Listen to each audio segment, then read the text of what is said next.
E o seu pai? Ah, meu pai também é maravilhoso. Pra você ter ideia, é o apelido do meu pai, Rock Chiada. Por isso meu nome, quando meu nome masculino é Roque Alan Oliveira da Rocha. Roque em homenagem a ele. São Roque, que é o padroeiro também da minha cidade de região do Jacuípe. Por isso que quando eu fiz a troca do nome, a adequação do nome, eu deixei o Roque, eu transformei em Raquel, justamente em homenagem a ele. Na verdade, a minha criação com meu pai não aconteceu, sempre foi muito turbulenta. Inclusive, na fase da adolescência e da infância, eu tive alguns problemas, porque minha mãe teve que pôr ele na justiça para reconhecer, para botar o nome e tal. Mas foram coisas que foram superadas. Eu aí acabei me afastando dele.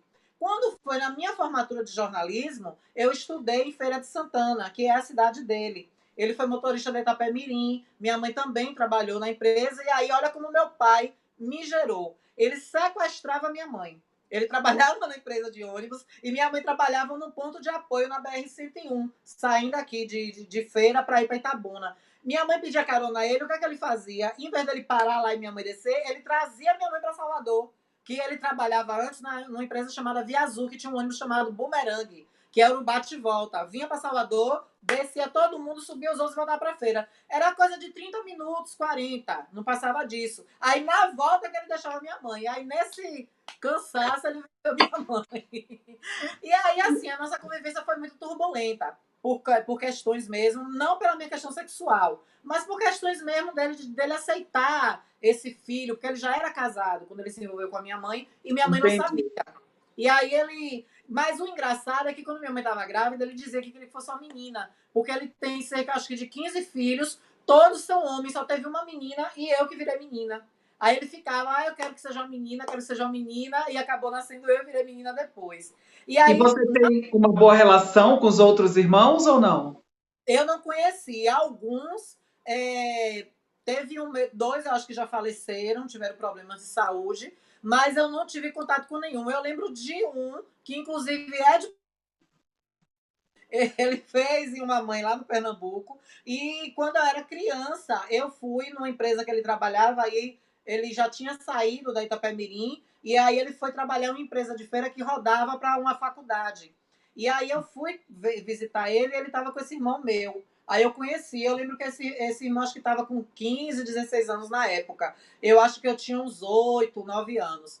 Mas depois eu não tive contato mais com nenhum. Aí na formatura, que ele foi de surpresa, eu me acabei no choro, porque não sei se você conhece a música de Nalva Guiar, Dia de Formatura, que conta a história de uma mãe lavadeira que criou um filho sozinho, dizendo ao pai dizendo a ele que o pai tinha morrido, mas no dia da formatura, que era o orgulho dela, que ela lavou roupa dos outros para formar esse filho, ele contou. É tanto que a letra diz assim: se me perguntar, hoje estou disposta a falar a verdade. Seu pai não morreu, anda por aí na mesma cidade. Aí o refrão dela é: eu parti pra luta, fui lavadeira, enfrentei a vida para chegar aqui e assistir agora essa formatura. Toda vez que eu escuto, eu choro. Então, tocava muito na rádio AM da minha cidade. Aí, se minha mãe, minha trilha da formatura para minha entrada vai ser essa música. Porque você me criou sozinha, a faculdade a gente labutou juntas e meu pai não teve participação. Como ele não vai estar na formatura, eu vou colocar, pois, Lisa, ele entrou bem na hora da música. Aí ele olhou assim para minha cara, eu olhei para ele, comecei a chorar, e pense. Aí a gente se abraçou quando terminou a formatura, tiramos muita foto, e ele se reaproximou de mim. E aí ele me disse uma coisa outro dia que eu fiquei muito feliz. Ele disse: olha, eu tenho muito orgulho de você, porque quem puxou a coisa de volante dele foi eu, de gostar de carro, de gostar de pegar a estrada, de já ter sonhado ser motorista de carreta ou de ônibus. Ele disse: Peraí, já você já sonhei sonhou em ser motorista de de caminhão? de caminhão ou de ônibus, principalmente de ônibus. Eu até imaginava que eu, se fosse motorista desses ônibus interestaduais, toda vez que eu entrasse, eu ia ter um textinho pronto, ia ser igual as aeromoças do avião. Eu ia no corredor do ônibus, ia dar bom dia, boa tarde, boa noite a todos os passageiros, dizer até onde era o meu destino, que eu ia acompanhá-los, que usassem o cinto de segurança. Quer dizer, foi uma metamorfose de comunicação no sul e Sendo pro mulher outro. trans. Sendo mulher trans e motorista de caminhão. Trans. Eu tô Aí eu falei chocada. isso a ele. acabou de rir.